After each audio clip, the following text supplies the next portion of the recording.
ഒരൊറ്റ അടി കിട്ടുമ്പോഴത്തെ അവിടെ കണ്ണിൽ കൂടെ എന്തൊരു മഞ്ഞ പ്രകാശം. പിന്നെ ഞാൻ ഉണരുമ്പോഴത്തേക്ക് കട്ടിലിൽ കിടക്കുമായിരിക്കും. ക്യാൻസർ രക്ഷകനായിട്ടാണ് എത്തിയത്. ശരിക്കും ഉപദ്രവമൊക്കെ കിട്ടിയിട്ട് ഡിസ്കിനൊക്കെ അകൽച്ചയൊക്കെ ഉണ്ട്. ഞാൻ അവിടെ ആയിരുന്നു എങ്കിൽ ഞാൻ ഇന്ന് ജീവനോട് ഇവിടെ കാണത്തില്ലായിരുന്നു. പക്ഷെ അതൊരിക്കലും മദ്യപാനത്തിന്റെ പുറത്തുള്ള സംഭവമല്ല ഇത്. ലഹരി പോലെയായിരുന്നു പുള്ളിക്കാരൻ സൈക്കോ ആയിരുന്നു. സൈക്കോ ആണ് എന്ന് പറയാൻ എനിക്കും മക്കൾക്കും മാത്രമേ മനസ്സിലാകുന്നുള്ളൂ. പുള്ളിക്കാരൻ ഡുവൽ ക്യാരക്ടറാണ്. ചേച്ചിയെക്കുറിച്ച് അങ്ങനെയും അദ്ദേഹം പറഞ്ഞിട്ടുണ്ട്. എങ്ങനെ സാധിക്കുന്നത് ചേച്ചി ഇതൊക്കെ? ഞാൻ എന്തിനാണ് ഇത്രയും സഹിച്ചത് എന്നുള്ളത് ഞാൻ തന്നെ എന്നോട് ചോദിക്കാറുണ്ട്. ഞാൻ ഒരുപാട് സ്ട്രഗിൾ ചെയ്തിട്ടാണ് ഇവിടെ എത്തി നിൽക്കുന്നത്. ഒരു സ്വപ്നമാണ് അഭിനയിക്കുക, നൃത്തം ചെയ്യുക എന്നുള്ളതൊക്കെ. അപ്പം ഞാൻ സഹിച്ചതുപോലെ ഒരാളും സഹിക്കത്തില്ല. കാരണം എനിക്ക് ഉറങ്ങാൻ പേടിയായിരുന്നു. ഇന്ന് എനിക്ക് സമാധാനമായിട്ട് ഉറങ്ങാം. അത് തന്നെയാണ് ഏറ്റവും വലിയൊരു സംഭവം. ക്യാൻസറിനോട് പൊരുതുക മാത്രമല്ല, അതിനു മുന്നേയുള്ള പ്രതിസന്ധികളെയൊക്കെ തരണം ചെയ്തിട്ട് ഇന്ന് തൻ്റേതായ ഒരു സ്ഥാനം, അല്ലെങ്കിൽ സ്ത്രീകൾക്ക് ശബ്ദം വേണം എന്ന് പറഞ്ഞ ലേഖ ചേച്ചിയാണ് എന്നോടൊപ്പം ഉള്ളത്. ചേച്ചി നമസ്കാരം. ലേഖ ഘോഷ് എന്നല്ലേ മുഴുവൻ പേര്? ഘോഷ് ഭർത്താവിൻ്റെ പേര്. ഘോഷ് ഭർത്താവിൻ്റെ പേരാണല്ലേ? ഈ ഭർത്താവിൻ്റെ ചേച്ചിയുടെ ജോഷ് ടോക്കിൽ ഞാനൊരു ടോക്ക് കണ്ടിരുന്നു. അതായത് ഞാൻ 2 എപ്പിസോഡ് കേട്ടിട്ട് തല വെടിച്ചു പോയി എനിക്ക്. അതായത് ഈ ഘോഷ് ഇപ്പോഴും ചേച്ചി കൊണ്ടു കിടക്കുന്നു എന്നുള്ളത് തന്നെയാണ് എന്നെ ഞെട്ടിക്കുന്ന ഒരു കാര്യം. അത്രയും ഒരു ഭർത്താവിൽ നിന്ന് പീഡനങ്ങൾ ഏറ്റുവാങ്ങിയിട്ട് പിന്നീട് ക്യാൻസർ വന്ന് അതിനെ സർവൈവ് ചെയ്തു. എങ്ങനെ സാധിക്കുന്നു ചേച്ചി ഇതൊക്കെ? അത് സത്യത്തിൽ ഞാനിപ്പം കഴിഞ്ഞു പോയ കാലങ്ങളെക്കുറിച്ച് ചിന്തിക്കുമ്പം ഞാൻ ഇത്രയും തരണം ചെയ്തോ എന്നുള്ളത് എനിക്ക് തന്നെ അതിശയം. പിന്നെ ഞാൻ ആലോചിച്ചിട്ടുണ്ട്, വേണ്ടിയിരുന്നില്ലല്ലോ, ഞാൻ എന്തിനാണ് ഇത്രയും സഹിച്ചത് എന്നുള്ളത് ഞാൻ തന്നെ എന്നോട് ചോദിക്കാറുണ്ട്. എൻ്റെ ആവശ്യം എനിക്കില്ലായിരുന്നു. കാരണം അന്നൊക്കെ എൻ്റെ വീടൊക്കെ വിറ്റിട്ടായിരുന്നു എന്നെ കല്യാണം കഴിച്ചൊക്കെ വിട്ടത്. അപ്പോൾ അച്ഛനും അമ്മയൊക്കെ വാടകയ്ക്കായിരുന്നു താമസിച്ചത്.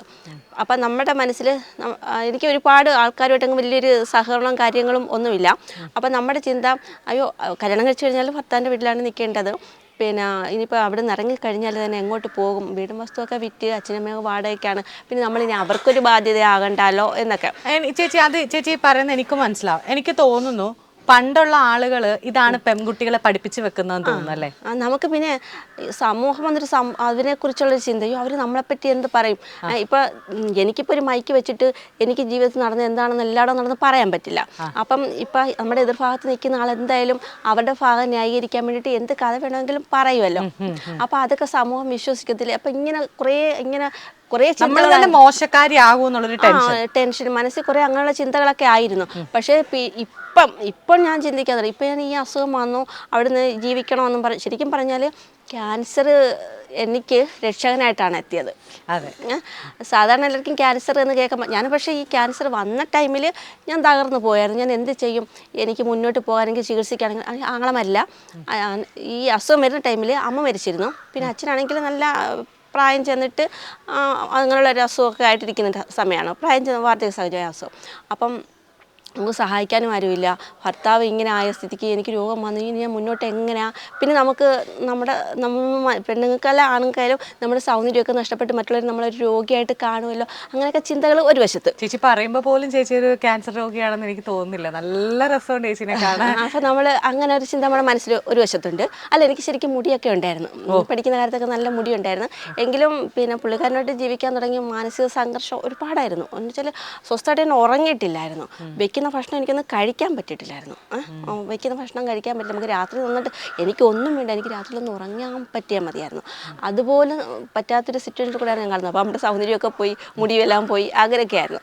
എങ്കിൽ പോലും നമുക്ക് രോഗമെന്ന് കേൾക്കുമ്പോഴത്തേക്ക് മറ്റുള്ളവർ ഞാൻ എങ്ങനെ ഫേസ് ചെയ്യും, എല്ലാവരും എന്നെ രോഗിയായിട്ടല്ലേ കാണും, അങ്ങനെയുള്ള ചിന്ത നമ്മുടെ ഒരു ഭാഗത്തും. പിന്നെ അതിനൊക്കെ അപ്പുറം ഞാൻ ഈ രോഗം തരണം ചെയ്യണമെങ്കിൽ സാമ്പത്തികമാണല്ലോ മെയിനായിട്ട് വേണ്ടത്. അപ്പോൾ എനിക്ക് അതിന് എന്ത് ചെയ്യും എന്നുള്ളൊരു ചിന്തയായിരുന്നു. എങ്ങോട്ട് പോകും, ആരോട് ചോദിക്കും എന്നൊക്കെയാണ്. പക്ഷേ ഒന്നുമല്ല, നമ്മൾ ഇന്നത്തെ കാലത്ത് എനിക്ക് തോന്നുന്നു പണ്ടത്തെ പോലല്ല, നല്ല സഹായിക്കാൻ നല്ല മനസ്സുള്ള ഒരു സമൂഹത്തിലാണ് നമ്മൾ ജീവിക്കുന്നത്. അതെനിക്ക് എൻ്റെ അനുഭവത്തിൽ നിന്ന് ഇപ്പോൾ എനിക്ക് മനസ്സിലായതാണ്. കാരണം ഞാൻ ഒന്നുമില്ലാതെ അസുഖം വന്നു കഴിഞ്ഞിട്ട്, അസുഖം എന്നുള്ളത് ഹോസ്പിറ്റലിൽ പോയി നമ്മൾ ഡയഗ്നോസിസ് ഒന്നും ചെയ്യുന്നില്ല, കൺഫേം ആകുന്നില്ല. അതിനു മുമ്പ് തന്നെ എൻ്റെ ഹസ്ബൻഡ് എനിക്ക് രോഗമുണ്ടോ എന്നങ്ങ് തീരുമാനിച്ചപ്പെടുത്തിയിട്ട് അതുപോലുള്ള എപ്പോഴും അങ്ങനെ സംഭാഷണമൊക്കെ അതുപോലെ ആയിരുന്നു. എപ്പോഴും ഞാൻ ഉടനെ മരിച്ചു പോകുന്നു. പക്ഷേ ഞാനാണെങ്കിൽ വീട്ടിലെല്ലാ കാര്യങ്ങളും കൃത്യമായിട്ട് ചെയ്തുകൊണ്ടിരിക്കുന്ന ഒരു ആരോഗ്യവതിയായ സ്ത്രീയെ പോലെ തന്നെ ഞാനെല്ലാം ചെയ്തുകൊണ്ടിരിക്കുകയാണ് അപ്പോഴും. അപ്പം പിന്നെ ഞാൻ തന്നെ ആലോചിച്ചു, ഇങ്ങനെ വിട്ടാൽ പറ്റില്ല, എനിക്കിനി ജീവിക്കണം എന്നുള്ളൊരു ചിന്ത മനസ്സിൽ വന്നു. അതിനെന്താ ചെയ്യുന്നത്? അപ്പം ആദ്യം ഞാൻ എൻ്റെ പൈസയ്ക്ക് ആദ്യം ഒരു നമുക്ക് ഉറവിടം വേണമല്ലോ, പൈസ കൈ വേണമല്ലോ ഹോസ്പിറ്റലിൽ പോകാൻ വേണ്ടിയിട്ട്. അപ്പോൾ അതിന് ഞാനെൻ്റെ തൊഴിലുറപ്പിന് ഞാനങ്ങനെ തൊഴിലുറപ്പിന് പോവില്ല. കാരണം എന്താ വെച്ചാൽ എനിക്ക് ശരിക്കും ഉപദ്രവമൊക്കെ കിട്ടിയിട്ട് ഡിസ്കിനൊക്കെ അകൽച്ചയൊക്കെ ഉണ്ട്. അപ്പോൾ ഞാൻ വിളിച്ചു എന്തായാലും ഇതിന് പോയേക്കാന്ന് പറഞ്ഞിട്ട് അങ്ങനെ അതിൻ്റെ ആൾക്കാരെ ചെന്ന് കണ്ടിട്ട് 2 ആഴ്ചത്തെ തൊഴിലുറപ്പിന് പൈസ എനിക്ക് അക്കൗണ്ടിൽ വീണ് കഴിഞ്ഞിട്ട് ആ പൈസ ആയിട്ടാണ് ഞാനിതിൻ്റെ ഇതിനായിട്ട് ഇറങ്ങിത്തിരിക്കുന്നത്. പിന്നെ അവിടെ നിന്ന് മുന്നോട്ട് നമ്മുടെ മനസ്സിൽ ആശങ്കയാണ്, പൈസ ഇവിടുന്ന് സംഘടിക്കും എന്നുള്ള ചിന്തകളുണ്ടെങ്കിൽ പോലും ഒരു പ്രശ്നമില്ലായിരുന്നു എനിക്ക്. പിന്നെ അപ്പോഴത്തേക്ക് എൻ്റെ എൻ്റെ കൂടെ പഠിച്ചവരൊക്കെ സ്കൂൾ ഗ്രൂപ്പ്, പിന്നെ BHS ഗ്രൂപ്പ് അവരൊക്കെ അറിഞ്ഞ്, പിന്നെ അല്ലാതെ തന്നെ നല്ല കുറേ ആൾക്കാരൊക്കെ എന്നെ സഹായിച്ചിട്ട് എൻ്റെ ട്രീറ്റ്മെൻറ്റൊക്കെ നല്ല രീതിയിൽ നടന്നായിരുന്നു. ഞാൻ അവിടുന്ന് സ്വന്തമായിട്ട് തന്നെ ട്രീറ്റ്മെൻറ്റായിട്ട് മോനുമായിട്ട് ഇറങ്ങുക ചെയ്യുന്നത്. ചേച്ചിയുടെ കല്യാണവും ഭർത്താവിൻ്റെ ജീവിതവും ഒന്ന് ഞാൻ ചോദിക്കുകയാണ്. അതായത് ചേച്ചി ഇപ്പം കല്യാണം കഴിഞ്ഞ് അന്ന് തൊട്ട് ചേച്ചിക്ക് ഉപദ്രവമായിരുന്നു, അത് നിങ്ങൾ സ്നേഹിച്ചാണോ കെട്ടി, എങ്ങനെയായിരുന്നു? അല്ല, അറേഞ്ച്ഡ് മാരേജ് ആയിരുന്നു. പിന്നെ ഭയങ്കരമായ ഉപദ്രവങ്ങളായിരുന്നു. അപ്പം ആളിൻ്റെ സ്വഭാവം മാറിക്കിട്ടുമെന്ന് വിചാരിച്ചു. പിന്നെ എന്തോ ഞാനതങ്ങ് അഡിക്റ്റ് ആയതായിട്ടാണ്. എനിക്ക് പ്രതികരിക്കാനൊരു കഴിവില്ലാത്ത രീതിയിൽ ഇതാണ് എൻ്റെ ലോകം, ഇങ്ങനെയൊക്കെ തന്നെ ആയിരിക്കും എല്ലായിടവും, നമ്മളിത് പുറത്താരോടെങ്കിലും പറഞ്ഞു കഴിഞ്ഞാലും വിശ്വസിക്കത്തില്ല, അല്ലെങ്കിൽ എന്നെ മോശക്കാരിയായിട്ട് ചിത്രീകരിക്കും, അങ്ങനെയൊക്കെ എന്തൊക്കെയോ കുറേ ചിന്തകൾ എൻ്റെ മനസ്സിൽ തന്നെ കടന്നുകൂടിയിട്ട് ഇതാണ് വിധി. ഭർത്താവ് കള്ളൊക്കെ കുടിക്കുമായിരുന്നു? മദ്യപാനം അങ്ങനെ ഉണ്ട്, പക്ഷെ അതൊരിക്കലും മദ്യപാനത്തിന്റെ പുറത്തുള്ള സംഭവം അല്ല ഇത്. അല്ല. ചേച്ചി ജോഷ് ടോക്കിൽ തന്നെ പറഞ്ഞിട്ടുണ്ട് ചില സമയം മർദ്ദിക്കുമ്പോൾ ഇങ്ങനെ മുഖത്തൊക്കെ കണ്ണൊക്കെ തിളങ്ങും. അതെന്താ ചേച്ചി അങ്ങനെ ചേച്ചിക്ക് തോന്നാൻ? അല്ലെങ്കിൽ അതിപ്പോൾ ഇത്രയും കാലം ഞാൻ ജീവിച്ച് ഞാൻ അനുഭവിച്ചു. ലഹരി പോലെയായിരുന്നു പുള്ളിക്ക്? പുള്ളിക്കാരൻ സൈക്കോ ആയിരുന്നു. എന്നുവെച്ചാൽ കാരണമില്ലാത്ത കാരണങ്ങൾ കണ്ടെത്തിയിട്ടാണ് നമ്മളെ ഉപദ്രവിക്കുന്നത്. ഉപദ്രവിച്ച് കഴിഞ്ഞിട്ട് പശ്ചാത്താപമില്ല. നമ്മൾ പിന്നീട് എപ്പോഴെങ്കിലും നമ്മൾ എന്നെ അങ്ങനെ ചെയ്തിരുന്നതിൽ നിങ്ങൾക്ക് ഒരു പശ്ചാത്തലം, ഇപ്പം നമ്മൾ തന്നെ നമ്മളെ മക്കളെ ഒരു അടിയൊക്കെ കൊടുത്തു കഴിയുമ്പോഴത്തേക്ക് പിന്നെ നമുക്കൊരു വിഷമം വന്നിട്ട് നമ്മൾ അങ്ങനെയുള്ള പശ്ചാത്താപവും കാര്യങ്ങളൊന്നും ഇല്ലായിരുന്നു. ഇനിയിപ്പോൾ ഒരുപാട് അങ്ങോട്ട് പോയി കഴിഞ്ഞാൽ ഞാനിപ്പോൾ കുറേ ക്രൂരമായ ഉപദ്രവങ്ങൾ, അതായത് ഇപ്പം ഇത് മറ്റൊരാളോട് പറഞ്ഞ് ആർക്കും വിശ്വസിക്കാൻ പറ്റാത്ത കാര്യങ്ങളാണ് എൻ്റെ ജീവിതത്തിൽ നടന്നിട്ടുള്ളത്. വളരെ നിസ്സാരമായ കാര്യങ്ങൾ. ഇപ്പോൾ ഉദാഹരണത്തിന് നമ്മുടെ വീട്ടിൽ ഗ്യാസ് കണക്ഷൻ കിട്ടി, അപ്പോൾ ആ സ്റ്റൗ കൊണ്ടുവന്നിട്ട് എവിടെ വെക്കും, അല്ലെങ്കിൽ സിലിണ്ടർ എവിടെ വെക്കും, അങ്ങനെ നമ്മളിപ്പോൾ ഒരു ഭാര്യ ഭർത്താവ് ഒരുമിച്ച് താമസിക്കുന്ന തമ്മിൽ ഒരു ചർച്ച നടക്കുമല്ലോ, അത് എവിടെ ഇന്നടുത്ത് വെക്കാം. അപ്പോൾ അത് നമ്മുടെ ഒരു ഭാഗം പറയാം, നമുക്ക് ഇന്നടുത്ത് വെച്ചാൽ മതി, അതാണ് സുരക്ഷിതത്വം എന്ന് പറയുമ്പോഴത്തേക്ക് അതാണ് ശരിക്കും അവിടെ തന്നെ വെക്കാൻ നമുക്ക് മാർഗ്ഗമുള്ളൂ. എങ്കിൽ പോലും നമ്മൾ പറഞ്ഞത് അംഗീകരിക്കാൻ പറ്റില്ല എന്ന് കാണുമ്പോഴത്തേക്ക് വെറുതെ അടിക്കുക, ഒരൊറ്റ അടി. അതെന്തിനാണ് നമ്മൾ അടിച്ചെന്നുള്ള പോലും നമുക്കിപ്പം മനസ്സിലാവത്തില്ല. അടി കിട്ടി, പിന്നെ നമുക്ക് പിന്നെ ബോധമില്ല. ഒരൊറ്റ അടി കിട്ടുമ്പോഴത്തെ അവിടെ കണ്ണിൽ കൂടെ എന്തൊരു മഞ്ഞ പ്രകാശം, അങ്ങനെ ഒരുപാട് തവണ അനുഭവിച്ചിട്ടുണ്ട്. മഞ്ഞ പ്രകാശം ഇങ്ങനെ കണ്ണിൽ നിന്ന് പോയതായിട്ട് എനിക്ക് ഫീൽ ചെയ്തിട്ടുണ്ട്. പിന്നെ ഞാൻ ഉണരുമ്പോഴത്തേക്ക് കട്ടിലിൽ കിടക്കുമായിരിക്കും. അപ്പോഴത്തേക്ക് പുള്ളിക്കാരൻ അവിടെ നിന്ന് പൊക്കി വലിച്ച് വെടിക്കൊണ്ടിട്ടിട്ട് വെള്ളമൊക്കെ കുഴഞ്ഞിട്ട് അപ്പോഴത്തേക്ക് മൂക്കുന്ന് ഈ അടിയുടെ ആഘാതത്തിൽ മൂക്കുന്ന് ബ്ലഡ് വന്നിട്ട് ആ തറയിൽ പൊക്കി വലിച്ചുകൊണ്ട് പോകുന്ന വീട്ടത്തിൽ തറയിലും നൈറ്റിലും ഒക്കെ വീണിട്ടുണ്ടായിരിക്കും.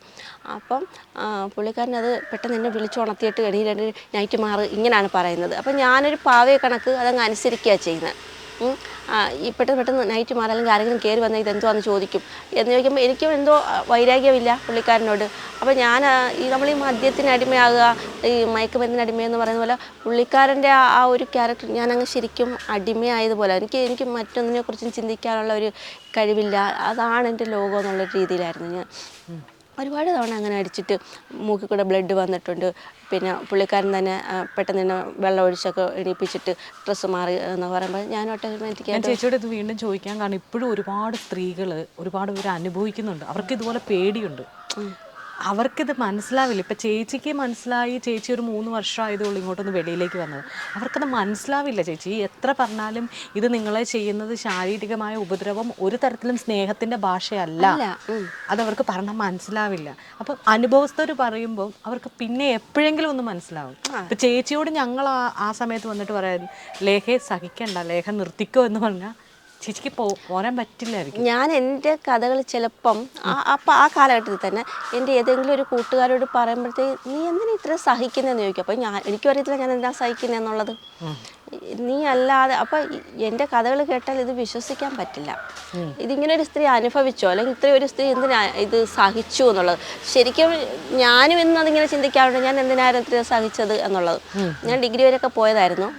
അത് കഴിഞ്ഞ് ഞാൻ DCAക്ക് പോയിക്കൊണ്ടിരിക്കുന്ന സമയത്തായിരുന്നു മാരേജ്. അപ്പം ആ DCയുടെ കംപ്ലീറ്റ് ചെയ്യാൻ സമ്മതിച്ചില്ല. എനിക്ക് അതിൻ്റെ സർട്ടിഫിക്കറ്റ് കിട്ടിക്കഴിഞ്ഞാൽ ജോലി കിട്ടും എന്ന് പേടിച്ചിട്ട് എന്നെ അതിന് എക്സാം എഴുതാൻ സമ്മതിച്ചില്ല. പിന്നെ സർട്ടിഫിക്കറ്റുകളൊക്കെ വലിച്ച് നശിപ്പിച്ചിട്ടുണ്ട്. പക്ഷേ അന്ന് എനിക്കൊരു തൻ്റെ ഇടം ഉണ്ടായിരുന്നെങ്കിൽ ഞാനത് ഇതെല്ലാം വേണ്ടാന്ന് വെച്ചിട്ട് ഇറങ്ങാനുള്ളൊരു കഴിവുണ്ടായിരുന്നെങ്കിൽ ഉറപ്പായിട്ടും ഞാനും ഇന്ന് എൻ്റെ കൂട്ടുകാരെ പോലെ ഒരു സർക്കാർ ഉദ്യോഗസ്ഥ എനിക്ക് ആകാൻ പറ്റുമായിരുന്നു. പക്ഷെ എനിക്കതിനുള്ള കഴിവില്ല. എങ്ങനെ പുള്ളിക്കാരനെ ചേർത്ത് അവിടെ നിന്ന് ഇറങ്ങാനുള്ളൊരു കഴിവില്ല എന്നുള്ളൊരു തോന്നലായിരുന്നു എൻ്റെ മനസ്സിൽ. അതായത് ഭർത്താവില്ലാത്ത സ്ത്രീക്ക് സമൂഹത്തിൽ വിലയില്ല എന്നുള്ളതായിരുന്നു ചേച്ചി. പക്ഷേ ഞാൻ എൻ്റെ അനുഭവത്തിൽ നിന്ന് പറയുകയാണേ, ഞങ്ങളുടെ ഒരു സമുദായത്തിൻ്റെ അവിടെയാണ് ഞാൻ താമസിച്ചത്. വെച്ചാൽ ഞങ്ങൾ അരയന്മാരാണ്. അപ്പം എൻ്റെ ജനിച്ചു വളർന്ന നാടിൻ്റെ ഏകദേശം അടുത്തൊക്കെ തന്നെയാണ് കല്യാണം കഴിച്ചുകൊണ്ട് പോയത്. അപ്പോൾ നമ്മുടെ ആൾക്കാരൊക്കെ തന്നെ എല്ലാവരും ഹസ്ബൻഡോട് താമസിച്ചതിനെ കഴിയും ഞാൻ വളരെയേറെ സുരക്ഷിതമായിട്ടാണ് ഞാൻ ഇന്ന് താമസിക്കുന്നത്. എന്താണെന്ന് വെച്ചാൽ അന്ന് എൻ്റെ ഭർത്താവ് ചെറിയ ചെറിയ കാര്യങ്ങൾക്ക് നമ്മളെ ഉപദ്രവിച്ചിട്ട് പുള്ളിക്കാരൻ്റെ നിലനിൽപ്പിന് വേണ്ടിയിട്ട് അത് വേറെ കഥകളാക്കി പറയും. അപ്പം നമ്മളോട് സഹകരിച്ചിരുന്ന ഇപ്പോൾ ആണുങ്ങളാണെങ്കിലും പെണ്ണുങ്ങളാണെങ്കിലും നമ്മളവർ വേറൊരു കാഴ്ചപ്പാട് കാണുക, വളരെ മാന്യമായിട്ട് പെരുമാറിയിട്ടുള്ളവർ പോലും ആവശ്യമില്ലാത്ത ചില ടോക്കുകൾ നമ്മുടെ അടുത്ത് പ്രയോഗിക്കാൻ ശ്രമിക്കുക. ഇപ്പോൾ ഒറ്റയ്ക്ക് ഞാനൊരു ഓട്ടോയിൽ കയറും. അപ്പോൾ ആ നാട്ടിൽ തന്നെയുള്ള ഒരു ഓട്ടോ നമ്മളെ നേരത്തെ ഒരു ചേച്ചി അല്ലെങ്കിൽ ഒരു ബഹുമാനത്തോട് കണ്ടിരുന്നവർ പോലും ഈ ഭർത്താവിൻ്റെ നമ്മളെപ്പറ്റിയുള്ള അഹങ്കാരങ്ങൾ പറയുമ്പം അവർക്ക് നമ്മളോട് ഒരു മോശമായ ഒരു സമീപനം അങ്ങനെ തോന്നും. അതായത് ചേച്ചിയെക്കുറിച്ച് അങ്ങനെയും അദ്ദേഹം പറഞ്ഞിട്ടുണ്ട്. അപ്പോൾ ഒന്ന് മോശമായിട്ടൊന്ന് സംസാരിച്ച് നോക്കിയാലോ എന്നുള്ള വിചാരിച്ചിട്ട് നമ്മളോട് അങ്ങനെയൊക്കെ സംസാരിക്കാൻ ശ്രമിച്ചിട്ടുണ്ട്. പലപ്പോഴും ഞാൻ പുറത്തോട്ട് ഇറങ്ങി ആരുടെ മുഖത്തോട്ട് നോക്കാതായിരിക്കും ഞാൻ നടന്നത്. എന്ന് വെച്ചാൽ ഏത് രീതിയിലാണ് എന്നെ കാണുന്നതെന്നൊക്കെ എനിക്ക് അങ്ങനെയുള്ളൊരു അങ്കലാപ്പമൊക്കെ ആയിരുന്നു. കാരണം പുള്ളിക്കാരൻ്റെ നിലനിൽപ്പിന് വേണ്ടിയിട്ട് അങ്ങനെയുള്ള കാര്യങ്ങളായിരുന്നു. പക്ഷേ ഇന്ന് അത് എടുത്തു പറയേണ്ട ഒരു കാര്യമാണ്. ഞാൻ ഇന്ന് താമസിക്കുന്ന സ്ഥലത്തെന്ന് പറയുമ്പോഴത്തേക്കും ആ നാട്ടുകാർക്ക് എന്നെ അറിയത്തില്ല. ഒരാളും എന്നെ കണ്ടിട്ട് കൂടിയില്ല. ഞാൻ ഒറ്റയ്ക്ക് എൻ്റെ മോനോടൊപ്പം ഒറ്റയ്ക്കെന്ന് പറയുമ്പോൾ മോൻ്റെ കൂടെ താമസിക്കുന്നെങ്കിൽ പോലും ഞാനവിടെ താമസിച്ച് ഒരു 2 മാസം 3 മാസം കഴിയുമ്പോൾ തന്നെ മോൻ ഗുജറാത്തിൽ പോയായിരുന്നു. അപ്പം ഞാൻ ശരിക്കും ഒറ്റയ്ക്ക് രോഗിയായിട്ട് ഈ അവസ്ഥയൊന്നും അല്ല. അന്നേരം മുടിയൊക്കെ പോയിട്ട് നല്ല ഇതൊക്കെ ആയിട്ട് വണ്ണമൊക്കെ വെച്ചിട്ട് അങ്ങനെയൊക്കെ ഇരിക്കാം. കീമോ ചെയ്തതിൻ്റെ ആ ഒരു അവസ്ഥയിൽ പോലും എന്നെ അന്നോട്ട് ഇന്നിപ്പം 3 വർഷം കഴിഞ്ഞു. ഒരാൾ പോലും ഞാൻ താമസിക്കുന്ന ആ നാട്ടിലെ കാര്യം എന്ന് പറയുന്നത് പക്ഷേ ആ താമസിക്കുന്ന ഗ്രൗണ്ട് എന്ന് പറയുമ്പോൾ ഒരു കോളനിയാണ്. ഈ സുനാമിക്ക് വീടൊക്കെ നഷ്ടപ്പെട്ട് ഞങ്ങളുടെ ഏരിയയിലൊക്കെ ഉള്ള, അതായത് എൻ്റെ ഭർത്താവിൻ്റെ സ്ഥലത്തിനടുത്തുള്ളവർ താമസിക്കുന്ന ഒരു ഏരിയ. അപ്പോൾ അവരൊക്കെ കുറേ പേരെന്ന് പറയുമ്പോഴത്തെ ഭർത്താവ് പറയുന്ന കാര്യങ്ങളൊക്കെ കേട്ടിട്ട് നമ്മൾ ആ ഒരു കാഴ്ചപ്പാടി കാണുന്നവരും ഉണ്ടാവാം. പക്ഷേ ഞാൻ അവരുടെ കാര്യമല്ല പറയുന്നത്. അതിന് ആ 10 വീടിന് അപ്പുറത്ത് മറ്റൊരു ലോകമല്ലേ. ആ നാട്ടുകാർ ഒരിക്കൽ പോലും എന്നെ ഇതിനു മുമ്പ് കണ്ടിട്ടില്ലാത്ത, പക്ഷേ എന്ത് സ്നേഹത്തോടാണ് അതിനോട് സംസാരിക്കുന്നതും. എനിക്ക് തന്നെ അറിയത്തില്ല. നമ്മുടെ ഭർത്താവുമായിട്ട് താമസിച്ചപ്പോൾ ഇല്ലാത്ത ഒരു സുരക്ഷിതത്വമാണ് ഞാൻ ഇന്ന് അവിടെ ആ നാട്ടിൽ. നല്ല നാട്ടുകാരാണ് ഞാനിപ്പോൾ താമസിക്കുന്ന ആ സ്ഥലമാണ്. ഭർത്താവിനെതിരെ ചേച്ചിക്ക് ഇതുവരെ കേസ് കൊടുക്കാൻ പറ്റിയിട്ടില്ല? കേസ് കൊടുത്തിട്ടിരുന്നു. കേസ് കൊടുക്കുമ്പം നമ്മൾ അവിടെ സ്റ്റേഷനിൽ വിളിക്കുമ്പോഴത്തേക്ക് പുള്ളിക്കാരൻ എനിക്ക് പറയാനുള്ളത് അപ്പം മക്കളൊക്കെ വളർന്നതിന് ശേഷം മക്കൾക്ക് പറയാനുള്ളത് പറയും. അന്നേരം പറയാനുള്ളത് പറയുമ്പോഴത്തേക്ക് നമ്മുടെ ഭാഗത്തായിരിക്കും ശരിയെന്ന് അവർക്ക് മനസ്സിലാകും. കേസായിട്ടല്ല, നമ്മൾ പരാതി കൊടുത്തു. അപ്പം പോലീസ് നമ്മുടെ മുമ്പിൽ ചെന്ന് അദ്ദേഹത്തിന് വഴക്ക് പറയും, ഇനി അങ്ങനെ ചെയ്യാൻ പാടില്ല എന്നൊക്കെ പറയും. അങ്ങനെ കുറേ പ്രശ്നങ്ങളൊക്കെ ഉണ്ടായിട്ട് പക്ഷേ ആള് മാറത്തില്ല. സൈക്കിക് പ്രശ്നമെന്ന് മനസ്സിലായിട്ട് ഒരിക്കലും അങ്ങനെ ട്രീറ്റ്മെന്റിന് പോകാമെന്ന് പറഞ്ഞിട്ടില്ല? അല്ല, അതിപ്പം സൈക്കോയാണ് എന്ന് പറയാൻ എനിക്കും മക്കൾക്ക് മാത്രമേ മനസ്സിലാകുന്നുള്ളൂ. പുള്ളിക്കാരൻ ഡുവൽ ക്യാരക്ടറാണ്, പേഴ്സണാലിറ്റിയാണ്. എന്ന് വെച്ചാൽ നമ്മുടെ വീട്ടിനകത്തുള്ള ഒരു സ്വഭാവമല്ല പുറത്തോട്ട്. വളരെ ഡീസൻ്റായിട്ടാണ്. ഒരുപാട് ആൾക്കാരുടെ സഹകരണവും കാര്യങ്ങളും ഒക്കെ ഉണ്ട്. പിന്നെ അദ്ദേഹം ജനിച്ച് വളർന്ന് വിവാഹം കഴിക്കുന്നവരെ അവരുടെ സഹോദരങ്ങളുടെ അച്ഛൻ്റെ അമ്മയുടെയും കൂടെ ആയിരുന്നില്ലേ. അപ്പോൾ അവരുടെ അടുത്തൊന്നും കാണിക്കാത്തൊരു പ്രത്യേക സ്വഭാവമാണ് നമ്മുടെ അടുത്ത് കാണിക്കുന്നത്. അതിപ്പോൾ അവരോട് പറഞ്ഞ് അവർക്കാർക്കും മനസ്സിലാകത്തില്ല. ഇപ്പോൾ ഞാൻ അന്യതാണ്, ഞാൻ പറയുന്ന കള്ളത്തിലുമായിട്ടേ അവർ മനസ്സിലാക്കത്തുള്ളൂ. ഞാൻ പറഞ്ഞിട്ടുണ്ട്, ഇതിങ്ങനെ ഞാൻ ജീവിതത്തിൽ കണ്ടിട്ടില്ലാത്തൊരു സ്വഭാവ രീതിയാണ് എന്നൊക്കെ പറയുമ്പോൾ ഇയാൾക്ക് സൈക്കോയാണ് എന്ന് പറയുമ്പം അവരുടെ ഈ സഹോദരങ്ങളുടെ കണക്കൂട്ടൽ സൈക്കോ എന്ന് വെച്ചാൽ ഉടുപ്പൊക്കെ വലിച്ചീറി മുടിയൊക്കെ ഇങ്ങനെ വളർത്തി പിന്നെ എല്ലാവരെയും ഉപദ്രവിച്ച് അങ്ങനെ. അപ്പോൾ അതെന്താ എൻ്റെ ആങ്ങളയ്ക്ക് അങ്ങനെയാണെന്നാണോ നീ പറയുന്നത് എന്നൊക്കെ പറയും. ഈ സൈക്കോ പലതരത്തിലുണ്ട്. അതെന്നുള്ളത് അവർക്ക് മനസ്സിലാക്കാനും പറ്റുന്നതുമില്ല, നമുക്ക് പറഞ്ഞ് അവരെ ബോധിപ്പിക്കാനും പറ്റില്ല. ചേച്ചി വീഡിയോയിലേ പറഞ്ഞ ഒരു കാര്യം എന്നെ ഭയങ്കരമായിട്ടും ഹോണ്ട് ചെയ്തിരുന്നു. ചേച്ചിക്ക് കീമോ ചെയ്തിട്ട് ചേച്ചി വന്നിട്ട് പുള്ളി ശാരീരികമായിട്ട് ചേച്ചിയോട് ബെഡ് ഷെയർ ചെയ്യാൻ പറഞ്ഞു. അപ്പോൾ ഇങ്ങനെ ബെഡ് ഷെയറിങ്ങും ഇങ്ങനെ തന്നെയായിരുന്നു എപ്പോഴും? പുള്ളിക്കാരന് ഇതിലൊരു അഡിക്റ്റ് ആണ്. അന്നേരം അത് ശരിക്കും അയാളെ പേടിച്ചിട്ടാണ് ഞാൻ ട്രീറ്റ്മെൻറ്റ് ടൈമിൽ ഞാൻ അവിടെ നിന്ന് ഇറങ്ങിയിട്ട് എൻ്റെ ബന്ധു വീട്ടിൽ, എൻ്റെ അമ്മയുടെ അനിയത്തിയുടെ വീട്ടിലായിരുന്നു. കാരണം എനിക്കറിയാവുന്ന പോലെ അദ്ദേഹത്തിൻ്റെ സഹോദരങ്ങൾക്കോ അച്ഛനോ അമ്മയ്ക്കോ നാട്ടുകാർക്കോ ആർക്കും അദ്ദേഹത്തിന് അറിയത്തില്ല. അദ്ദേഹം എന്താണെന്നുള്ളത് എനിക്ക് മാത്രമേ അറിയത്തുള്ളൂ. അത് ഞാൻ പറഞ്ഞ ആരും വിശ്വസിക്കത്തില്ല. പക്ഷേ ആരും എനിക്ക് വിശ്വസിപ്പിച്ചില്ല എങ്കിൽ പോലും എനിക്കറിയാമല്ലോ പുള്ളിക്കാരൻ എന്താണെന്നുള്ളത്. അപ്പം ഞാൻ ആ കീമോ എടുക്കുന്ന ടൈമിലോ സർജറിയൊക്കെ കഴിഞ്ഞിട്ട് അവിടെ ആയിരുന്നു എങ്കിൽ ഞാൻ ഇന്ന് ജീവനോട് ഇവിടെ കാണത്തില്ലായിരുന്നു, അത് ഉറപ്പായിരുന്നു. അപ്പോൾ അതുകൊണ്ട് നമ്മൾ സാധാരണ ഒരു സർജറി നടന്നിട്ടാണെങ്കിൽ പോലും അവർക്ക് സ്വസ്ഥതയും സമാധാനവും വേണം. അപ്പോൾ പിന്നെ ഈ കീമോ ഒക്കെ എടുക്കുന്ന ടൈമിലെന്ന് പറയുമ്പോഴത്തേക്ക് മെയിനായിട്ട് നമുക്ക് വേണ്ടത് സമാധാനമല്ലേ. അപ്പോൾ അതവിടെ കിട്ടത്തില്ല എന്ന് എനിക്കറിയാം. പുള്ളിക്കാരൻ എപ്പോഴും പുള്ളിക്കാരൻ്റെതായ സുഖങ്ങളും സൗകര്യങ്ങളാണ്. എന്നെ ഒരു യന്ത്രത്തെ പോലെയായിരുന്നു കണ്ടിരുന്നത്. എന്നെ ഒരു മനുഷ്യ ശരീരമാണ് എന്നുള്ളത് പുള്ളിക്കാരൻ അംഗീകരിച്ചിട്ടില്ല. പുള്ളിക്കാരൻ്റെ ആവശ്യങ്ങൾക്ക് വേണ്ടി ഭക്ഷണം ഉണ്ടാക്കാനും മറ്റുള്ള ആവശ്യങ്ങൾക്ക് വേണ്ടിയിട്ടുള്ള ഒരു ഉപകരണമായിട്ടാണ് എന്നെ കണ്ടിട്ടുള്ളത്. അപ്പോൾ അത് എനിക്കല്ലേ അറിയുള്ളൂ. അതുകൊണ്ട് ഞാൻ അന്നേരം ഈ ട്രീറ്റ്മെൻറ്റ് ടൈമിലൊക്കെ എൻ്റെ അമ്മയുടെ അനിയത്തിയുടെ വീട്ടിലായിരുന്നു. അത് കഴിഞ്ഞിട്ട് പിന്നെ എനിക്കിവിടെ അവകാശപ്പെട്ട വീടും വസ്തുവാണത്. അപ്പം നമുക്ക് എൻ്റെ കല്യാണം കഴിഞ്ഞിട്ട് സ്വർണ്ണമൊക്കെ വിറ്റിട്ടാണ് ആ വസ്തു വാങ്ങിയതും. വസ്തു വാങ്ങിച്ച് ഞങ്ങൾ ചെറിയൊരു വീട് വെച്ച് താമസിക്കുമ്പം ശരിക്കും എൻ്റെ ആ വസ്തു ഉള്ളതുകൊണ്ടാണ് ഞങ്ങൾക്ക് പിന്നെ സുനാമിക്ക് വീട് അനുവദിച്ച് കിട്ടിയായിരുന്നു. അവിടെ സുനാമിക്ക് വീട് കിട്ടിയതും ഒക്കെ അത് എനിക്ക് ശരിക്കും കൂടുതൽ എനിക്കാണ് അവകാശം. പിന്നെ അത് കഴിഞ്ഞിട്ട് ആ വീട് വലുതാക്കി പുള്ളിക്കാരൻ വലുതാക്കി. അപ്പോൾ ഒരു 3/4 ഭാഗത്തോളം എനിക്ക് അവകാശമുള്ളതാണ്. പിന്നെ അദ്ദേഹത്തിൻ്റെ കൂടെ പേര് അതിൻ്റെ അകത്ത് രജിസ്റ്റർ ചെയ്തിട്ടുള്ളത് കൊണ്ട് അദ്ദേഹം എപ്പോഴും ഇത് എനിക്ക് അവകാശമാണ് നിനക്ക് അവകാശമില്ലെന്നും പറഞ്ഞൊക്കെ എന്നെ ഉപദ്രവിച്ച് എന്നും. ചേച്ചി ആ വീടിനകത്ത് പറയുന്നുണ്ട് എപ്പോഴും ചേച്ചിക്ക് അസുഖം വന്നു. എവിടെയായിരുന്നു ചേച്ചി അസുഖം വന്നേ? ബ്രസ്റ്റിനായിരുന്നു. ആണോ? ചേച്ചിക്ക് ഇങ്ങനെ ക്യാൻസർ ആണെന്ന് അറിഞ്ഞിട്ട്, അറിഞ്ഞെന്ന് ചോദിച്ചാൽ എന്തോ ഒരു മുഴ വന്നു, ചേച്ചി 2 വർഷം ചികിത്സിച്ചില്ല. അത് ചേച്ചിക്ക് തന്നെ അറിയാം അത് ക്യാൻസർ ആണ്. അല്ലെങ്കിൽ പുള്ളി പലപ്പോഴും ചേച്ചിയോട് പറഞ്ഞു നീ മരിക്കുന്നുണ്ടോ, നിന്റെ പ്ലാൻ എന്താന്ന് ചേച്ചിയോട് ചോദിക്കുന്നു. അത് കീമോ ഒക്കെ കഴിഞ്ഞിട്ട് ഞാൻ പിന്നെ എല്ലാം കഴിഞ്ഞിട്ട് തിരിച്ചു ചെല്ലുമ്പോഴുള്ള തിരിച്ചില്ല. അപ്പം ചേച്ചി എങ്ങനെയാ ചേച്ചി ആ ഒരു ദിവസം, അതായത് ഇത്രയും സഹിച്ചിട്ട് ആ ഒരു മൊമെൻറ്റിലില്ല വീട്ടിൽ നിന്ന് ഇറങ്ങിപ്പോരുന്ന ആ ദിവസം, അതെന്തായിരുന്നു ചേച്ചി സംഭവം? ഞാൻ ഇവിടുത്തെ ട്രീറ്റ്മെൻറ്റ് കീമോ സർജറി എല്ലാം കഴിഞ്ഞ് എൻ്റെ അമ്മയുടെ അനിയത്തിയുടെ വീട്ടിലാണെന്ന് പറഞ്ഞില്ലേ, എല്ലാം കഴിഞ്ഞിട്ട് നമുക്കൊരു വീട്ടിൽ നിൽക്കുന്നതിൻ്റെ പരിമിതി ഉണ്ടല്ലോ, അതെല്ലാം കഴിഞ്ഞിട്ട് എനിക്ക് അവകാശപ്പെട്ട് എൻ്റെ കൂടെ വീടല്ലേ അവിടെ തിരിച്ചു ചെല്ലുകയാണ്. ചെന്ന് അത് 2 ദിവസം വലിയ കുഴപ്പമൊന്നുമില്ലായിരുന്നു. പിന്നെ ഇയാൾ ഞാൻ പറഞ്ഞില്ലേ ഒരുതരം സൈക്കോയാണ്. നമ്മൾ എങ്ങനെ നമ്മളെ തളർത്താം, എങ്ങനെ വേദനിപ്പിച്ച് ആനന്ദിക്കാം എന്നുള്ളതാണ്. അപ്പം ശരിക്കും എനിക്കാണെങ്കിൽ ഭക്ഷണമൊന്നും ശരിയാക്കാൻ പറ്റിയ ഒരു ശാരീരിക അവസ്ഥ അല്ല അന്നേരം. കീമോ കഴിഞ്ഞ് ശരിക്കും ശരീരമൊക്കെ ഇങ്ങനെ വിറയ്ക്കുമായിരുന്നു. എനിക്കാണെങ്കിൽ എപ്പോഴും ഇങ്ങനെ ഹോട്ട് ഫ്ലാഷ് വന്നുകൊണ്ടിരിക്കും. എന്ന് വെച്ചാൽ ഇങ്ങനെ വിരൽ തൊട്ടിങ്ങനെ മുകളിൽ വരും, ഇങ്ങനെ പെട്ടെന്നൊരു ചൂടിങ്ങനെ വന്ന് കയറിയിട്ട് ചൂട് നമുക്ക് പറഞ്ഞറിയിക്കാൻ പറ്റൊരു സിറ്റുവേഷൻ വന്ന് വരുമായിരുന്നു. ശരീരം കുഴഞ്ഞിട്ട് തളർന്ന് നമുക്ക് കിടക്കണം. അതിങ്ങനെ ആ ഒരു സിറ്റുവേഷൻ ഇങ്ങനെ ഒരു ദിവസം തന്നെ 10-20 പ്രാവശ്യം വരും, രാവും പകലും ഇല്ലാതെ വരും. അപ്പോൾ എനിക്ക് നല്ലൊരു കെയറിങ് വേണ്ടുന്നൊരു സമയമായിരുന്നു. പക്ഷേ പുള്ളിക്കാരനെ പേടിച്ചിട്ട് ഞാൻ ഭക്ഷണമൊക്കെ ഉണ്ടാക്കാനൊക്കെ അടുക്കളയിൽ കയറും. അപ്പോൾ ഈ ഭക്ഷണം ഉണ്ടാക്കാൻ ഞാൻ കയറുന്ന സമയത്ത് അപ്പോൾ എനിക്ക് ഇപ്പോൾ ആരോഗ്യമുള്ളവരെ പോലെ ഭയങ്കര സ്പീഡിന് എല്ലാം പെട്ടെന്ന് ചെയ്യാൻ പറ്റില്ല. ഇയാളെ പേടിച്ചിട്ടാണ് ഞാൻ കയറുന്നത് പോലും. അപ്പം അടുക്കള വന്നിട്ട് ആരും ഇല്ലാത്ത ടൈമിലാണ് എന്നോട് ചോദിക്കുന്നത്, ഇങ്ങനെ നീ സ്ത്രീകൾക്ക് ഇങ്ങനെ എന്നോട് പറയുന്നത്, നിൻ്റെ ഈ രൂപം സ്ത്രീകൾക്കിപ്പോൾ ഒരു അപമാനമാണ്, നീ ഇനി ജീവിച്ചിരുന്നിട്ട് എന്തെങ്കിലും കാര്യമുണ്ടോ, ഞങ്ങൾക്ക് ഇതിന് പ്രത്യേകിച്ച് കാര്യങ്ങളൊന്നുമില്ല, നീ ഇല്ലെങ്കിലും ഞങ്ങൾ ജീവിക്കും, ഞങ്ങളെ ഓർത്തിട്ടാണോ ഇതിങ്ങനെ പറയുമ്പം അയാൾ ആഗ്രഹിക്കുന്നതും ഞാനിങ്ങനെ ശക്തമായിട്ട് അയാളുടെ മുമ്പിൽ നിന്ന് കരയണം, കെഞ്ചണം, ഇങ്ങനെയൊക്കെ ആയിരിക്കും പുള്ളിക്കാരൻ ആഗ്രഹിക്കുന്നത്. അതെനിക്കറിയാവുന്നതുകൊണ്ട് ഞാനിപ്പോൾ എന്താണോ ചെയ്തുകൊണ്ടിരിക്കുന്നത്, ഇവനിപ്പോൾ കറി കലക്കിക്കൊണ്ടിരിക്കുകയാണെങ്കിൽ ഞാൻ അതിൽ മാത്രം ശ്രദ്ധിക്കും. ഇപ്പുറത്തോട്ട് ഞാൻ കേൾക്കുന്നെങ്കിൽ പോലും ഇത് എന്നോടാണെന്ന് ഞാൻ മൈൻഡ് ചെയ്യത്തില്ല. നമ്മുടെ മനസ്സ് നന്നായിട്ട് കരയുന്നുണ്ടെങ്കിൽ ഞാനത് അതിൻ്റെ മുഖത്ത് കാണിക്കില്ല, അങ്ങനെ പിടിച്ച് നിൽക്കും. അപ്പോൾ പിന്നെയും പുള്ളിക്കാരൻ സൈക്കോയല്ലേ, അപ്പോൾ വീണ്ടും വീണ്ടും നമ്മളെ വേദനിപ്പിക്കുന്ന കാര്യങ്ങൾ അങ്ങനെ എപ്പോഴും പറയാം. അങ്ങനെ 10-26 ദിവസം അതിങ്ങനെ തുടർന്നു. അന്നേരം പിന്നെ എൻ്റെ ഇടയ്ക്ക് ഉപദ്രവം തുടങ്ങിയായിരുന്നു. ഉപദ്രവം എന്ന് പറയുമ്പോഴത്തേക്ക് പിള്ളേരുമായിട്ടെങ്കിലും പ്രശ്നം ഉണ്ടാക്കിയിട്ട് ഞാൻ അപ്പുറത്തെ മുറിയിലങ്ങനെ കിടക്കുവാണെങ്കിൽ പിള്ളേരെന്തെങ്കിലും തറുതലയൊക്കെ പറയുമ്പോഴത്തേക്ക് അവരെ കാണിക്കാൻ വേണ്ടിയിട്ട് ഓടി വന്ന് എന്നെ ഉപദ്രവിക്കുമായിരുന്നു.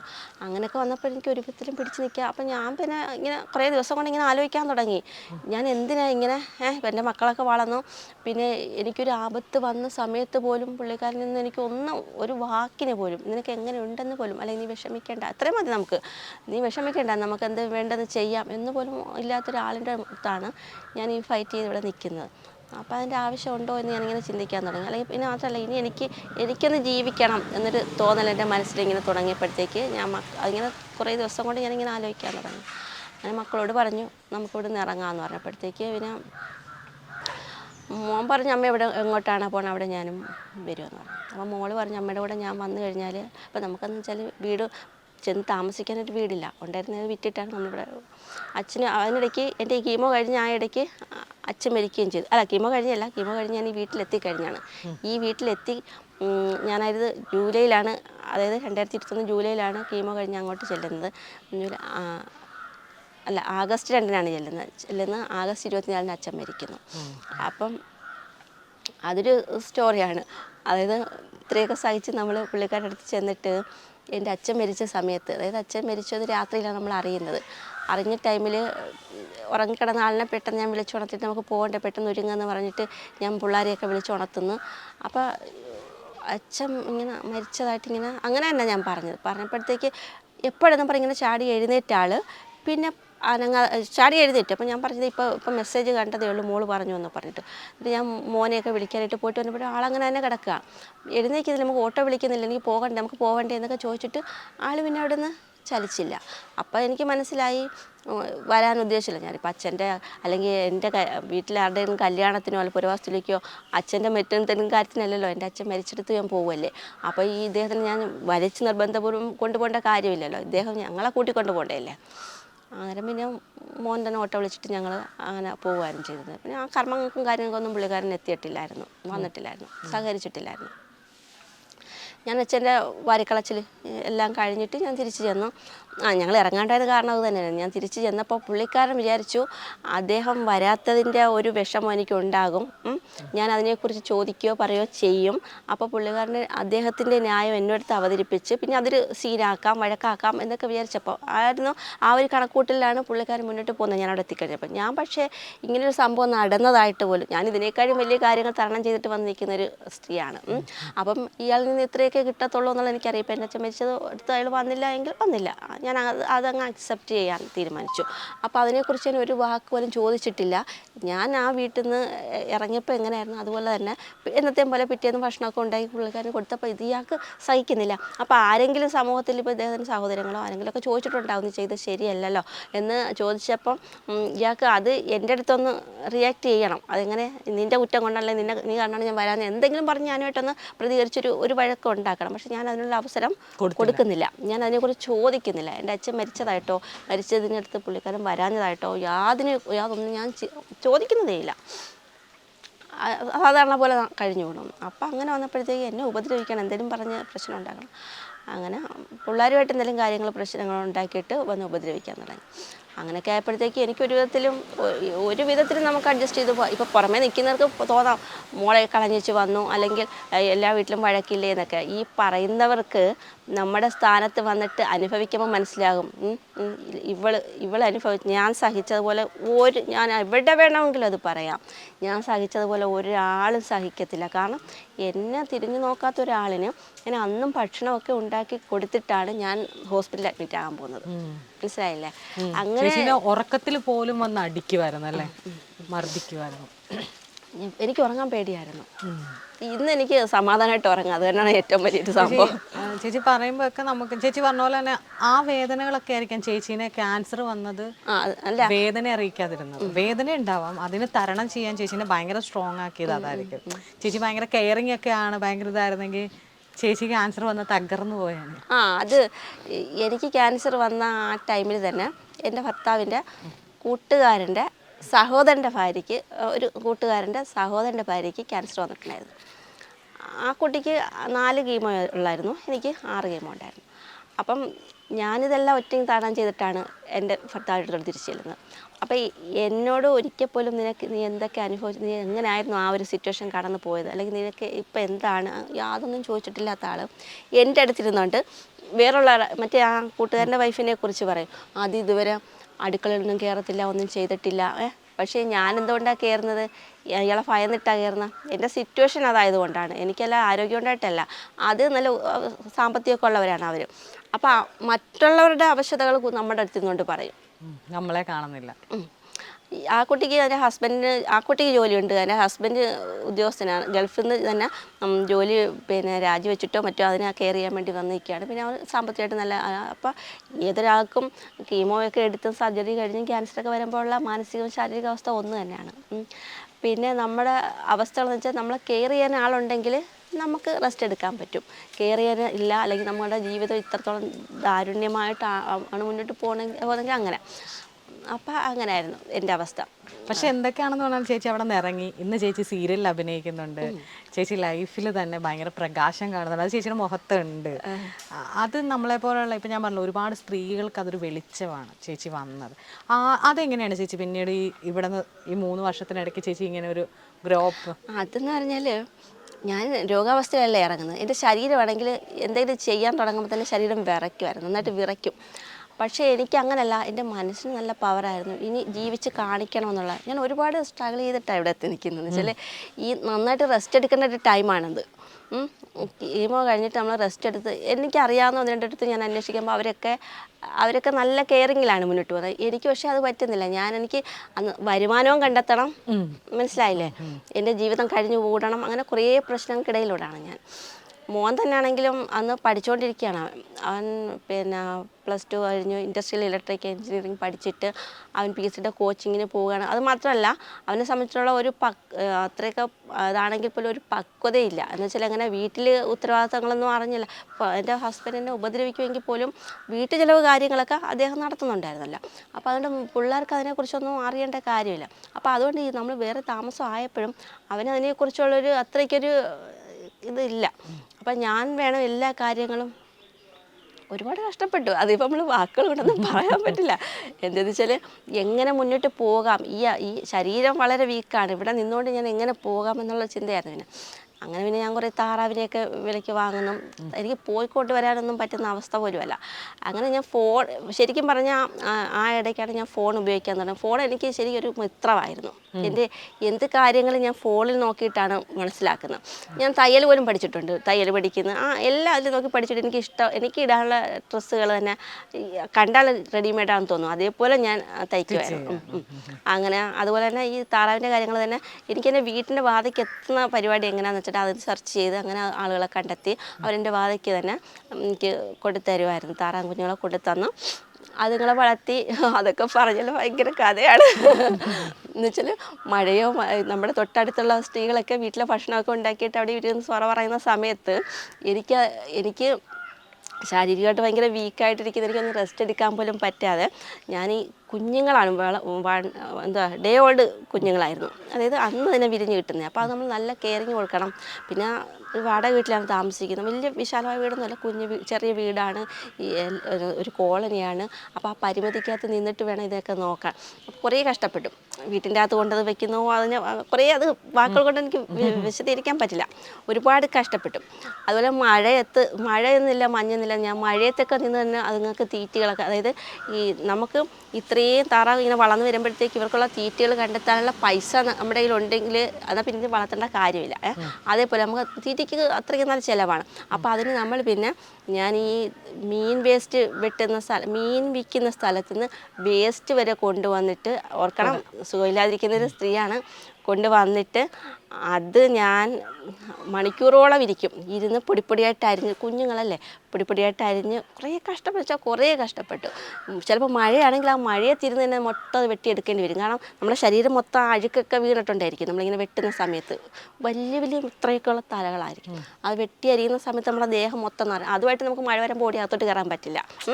അപ്പോൾ അത് മൊത്തം വെട്ടി എടുത്തിട്ടായിരിക്കും പിന്നെ നമ്മൾ കുളിക്കാൻ. അങ്ങനെയൊക്കെ ഞാൻ എന്തൊക്കെ അവസ്ഥ എന്താണെങ്കിലും ചേച്ചി ഇന്ന് എത്തപ്പെട്ടല്ലോ നല്ലൊരു നില. ഇപ്പൊ സീരിയൽ ഏതൊക്കെയാണെന്ന് അഭിനയിച്ചത്? ഞാൻ സുന്ദരിക്കകത്ത്, അതൊക്കെ ചെറിയ സീനാണ്. സുന്ദരി, സ്വർഗവാതിൽ പക്ഷി എന്നും പറഞ്ഞ് അതിപ്പോൾ നടന്നുകൊണ്ടിരിക്കുന്നത്. അതിൻ്റെ അകത്ത് ഒരു ചെറിയൊരു സീനുണ്ടായിരുന്നു. ഇപ്പം പിന്നെ കന്യാദാനത്തിൻ്റെ അകത്താണ് എനിക്ക് നല്ല ഡയലോഗൊക്കെ കിട്ടി. ഒരു 4 എപ്പിസോഡ് അതിൻ്റെ അകത്തുണ്ടായിരുന്നു. എന്തെങ്കിലും ലൈഫിൽ ഇനി അച്ചീവ് ചെയ്യാനുണ്ടല്ലേ? പിന്നെ എൻ്റെ അച്ചീവ് എന്ന് പറയുമ്പോഴത്തേക്ക് എനിക്ക് ശരിക്കും നല്ലൊരു അഭിനേത്രിയായിട്ട് അറിയണം എന്നുള്ളതാണ്. അപ്പോൾ ശരി, എന്നെപ്പോലെ ഒരു സാധാരണ സ്ത്രീക്ക് പെട്ടെന്നൊന്നും ചെന്നൊരു സീരിയലോ സിനിമയിലൊന്നും അഭിനയിക്കാൻ പറ്റില്ല. നമ്മളിപ്പോൾ ഇതിൽ ചെന്നപ്പോഴാണ് അത് മനസ്സിലായത്, കുറേ കടമ്പകളുണ്ട്. അല്ലെങ്കിൽ ഇത് നമ്മൾ അറിയപ്പെടുന്ന ആരുടെയെങ്കിലും സീരിയലിലേക്ക് വന്നേ. ഞാനെന്ന് വെച്ചാൽ ശരിക്കും പറഞ്ഞാൽ എൻ്റെ കുഞ്ഞു നാൾ തൊട്ടേ എൻ്റെ മനസ്സിലുള്ള നമ്മൾ ആഗ്രഹം എന്നൊന്നും പറഞ്ഞ് ഒതുക്കാൻ പറ്റില്ല, ഒരു സ്വപ്നമാണ് അഭിനയിക്കുക, നൃത്തം ചെയ്യുക എന്നുള്ളതൊക്കെ. പക്ഷേ അന്നത്തെ നമ്മുടെ കുടുംബ പശ്ചാത്തലം എന്ന് പറയുമ്പോൾ സാമ്പത്തികമായിട്ട് വളരെ പിന്നോക്കമായിട്ടിരിക്കുന്നു. പിന്നെ നമുക്ക് അതിനൊക്കെ എവിടെയാണ് പോകേണ്ടത്, എന്താ ചെയ്യേണ്ടതെന്നൊന്നും അറിയത്തതുമില്ല.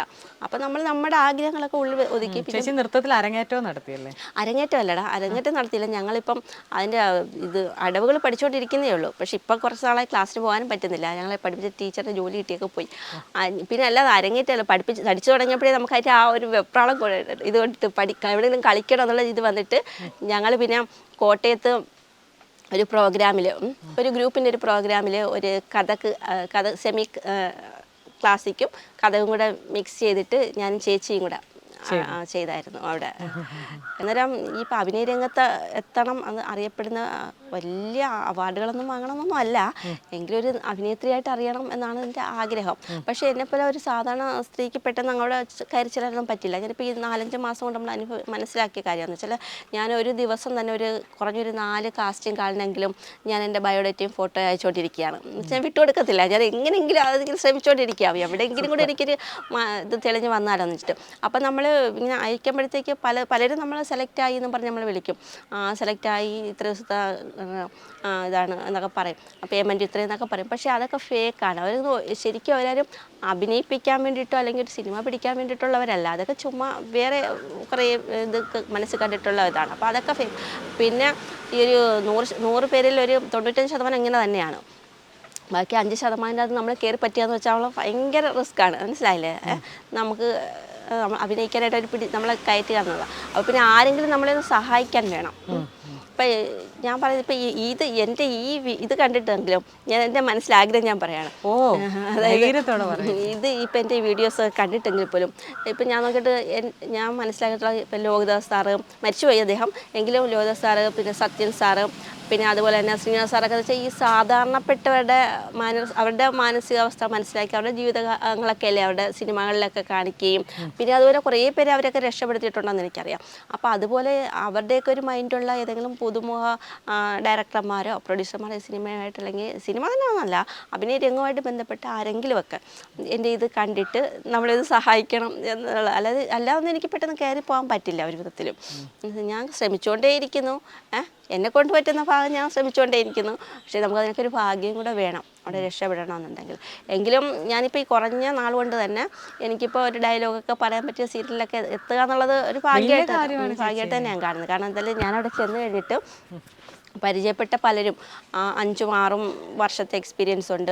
ആരും അങ്ങ് വലിയ കാര്യമായിട്ട് അങ്ങ് എത്തിയിട്ടില്ല. 13 വർഷം വരെയൊക്കെ ആ ഫീൽഡ് നിൽക്കുന്നവരൊക്കെ എൻ്റെ പരിചയത്തിലുണ്ട്. അപ്പം എന്നിട്ട് തോന്നുന്നു, അയ്യോ ഞാൻ ഒത്തിരി നാളായി ഇവിടെ വന്നിട്ട് എനിക്ക് എങ്ങും എത്താൻ പറ്റില്ലല്ലോ എന്നുള്ള ചിന്തയാണ് എൻ്റെ മനസ്സിലെപ്പോഴും. പക്ഷേ ഞാൻ പോയിട്ടിപ്പോൾ ഞാൻ ഏപ്രിലായിരുന്നു വന്നെങ്കിൽ നമ്മൾ എപ്പോഴും വർക്കിനായിട്ട് പോകുന്നില്ലല്ലോ. പിന്നെ ഞാൻ ഈ വീട്ടിൽ കൊണ്ട് തന്നെയാണ് ഇങ്ങനെ ശ്രമിക്കുന്നത്. ഗ്രൂപ്പുകൾ, ഞാൻ എവിടെയെങ്കിലും ഒരു വർക്കിന് ചെല്ലുമ്പോഴത്തേക്ക് അവിടെ ആരെങ്കിലും നമ്മളെ പരിചയപ്പെടും. അപ്പോൾ അവർക്കൊക്കെ ഗ്രൂപ്പുകളാണ് കാണും, സിനിമയുടെ സീരിയൽ. അപ്പോൾ ആ ഗ്രൂപ്പിലൊക്കെ എന്നെ ആഡ് ചെയ്യും. അപ്പോൾ മിക്കവാറും എല്ലാ ഗ്രൂപ്പിൻ്റെ അകത്തുമൊക്കെ ഒരു ദിവസം കാസ്റ്റിംഗ് കാളൊക്കെ വരും. അപ്പോൾ അതെല്ലാം ഞാനിങ്ങനെ ബയോഡേറ്റ ഒക്കെ അയച്ചുകൊണ്ട് അങ്ങനെ എപ്പോഴെങ്കിലും നമ്മളെ തേടി വരും ചേച്ചി. ഇത്രയൊക്കെ നമ്മൾ അനുഭവിച്ചില്ല, എന്താണെങ്കിലും തേടി വരും. ചേച്ചിയോട് ഞാൻ പറഞ്ഞ പോലെ തന്നെ ചേച്ചിയുടെ ലൈഫിൽ അനുഭവിച്ചതിന് എന്തെങ്കിലും ഒരു, നമ്മൾ പറയല്ലേ ദൈവം ഉണ്ടോ ഇല്ലയോ എന്നറിയത്തില്ല, പക്ഷെ ഒരു പ്രപഞ്ചത്തിലൊരു ശക്തി. എനിക്ക് പിന്നെ ഒരു പുരസ്കാരം കിട്ടിയായിരുന്നു കേട്ടോ.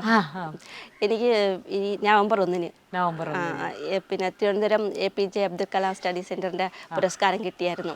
എറണാകുളത്ത് വെച്ചായിരുന്നു തന്നത്. ഭയങ്കര സന്തോഷം ചേച്ചി. ഇങ്ങനെ പറഞ്ഞല്ലേ, നമ്മൾ പ്രതിസന്ധിയിൽ നമുക്ക് ആത്മഹത്യ വഴിയായി ചേച്ചി ഒരിക്കലും മണ്ണെണ്ണ എടുത്ത് ഒഴിക്കുക വരെ ചെയ്തിട്ടുണ്ട്. മണ്ണൊഴിക്കുക മാത്രമല്ല, ഞാൻ വിഷമൊക്കെ കഴിച്ചിട്ടുണ്ട്. അതിൽ നിന്നൊക്കെ ഇന്ന് വന്നിട്ട് ചേച്ചിക്ക് എന്തോ ഉണ്ട്, സംതിങ് വെയിറ്റിംഗ് ഫോർ യു. അതെ പറഞ്ഞത്. ഇതൊക്കെ 2010-ലായിരുന്നു ഞാൻ ലാസ്റ്റ് പിന്നെ സൈഡ് അറ്റംപ്റ്റ് ചെയ്യുന്ന അത് പിന്നെ വണ്ടാനത്ത് മെഡിക്കൽ കോളേജിലൊക്കെ കിടന്നിട്ടുണ്ടായിരുന്നു 3 ദിവസത്തോളം ഭക്ഷണമൊന്നും ഇല്ലാതെ മൂക്കിലൂടെ ട്യൂബൊക്കെ ഇട്ട് കിടന്നിട്ടുണ്ടായിരുന്നു.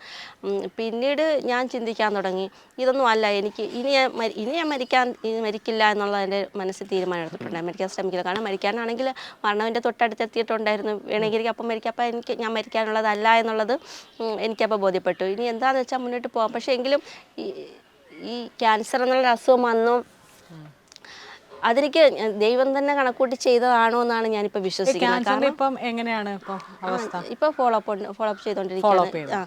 പിന്നെ ഹോർമോൺ ട്രീറ്റ്മെൻറ്റ് എടുത്തുകൊണ്ടിരിക്കുക. 3 വർഷമല്ലേ ആയിട്ടുള്ളൂ. ഇല്ല ചേച്ചി, എല്ലാം ഞാൻ പറഞ്ഞില്ല ചേച്ചിക്ക്, എല്ലാം നല്ലതേ സംഭവിക്കുള്ളൂ. ഈ അനുഭവിച്ചതൊക്കെ ഇപ്പം നമ്മൾ സമാധാനിപ്പിക്കാൻ എല്ലാവരോടും എല്ലാം പറയും, പക്ഷെ ഇത് സമാധാനിപ്പിക്കാനല്ല, ചേച്ചി ട്രൈയും കൂടെ ചെയ്യുന്നുണ്ട്. അതായത് വെറുതെ എനിക്ക് ദൈവം കൊണ്ടേ തരുമെന്നോ അല്ലെങ്കിൽ ആരെങ്കിലും കൊണ്ടേ തരുമെന്നല്ല, ട്രൈ ചെയ്യുന്നുള്ളൂ. ആ ട്രൈയിങ് എന്നുണ്ടെങ്കിൽ ഉറപ്പായിട്ടും അതിന് ഫലം ഉണ്ടാവും. ചേച്ചി കണ്ടതിലും പരിചയപ്പെട്ടതിലും സംസാരിച്ചതിലും ചേച്ചിയുടെ ആഗ്രഹം പോലെ ഞാൻ അടുത്തത് നടിയുടെ അവാർഡൊക്കെ മേടിച്ചിട്ട് ചേച്ചിനെ ഇൻ്റർവ്യൂ ചെയ്യാൻ സാധിക്കട്ടെ. താങ്ക് യു ചേച്ചി.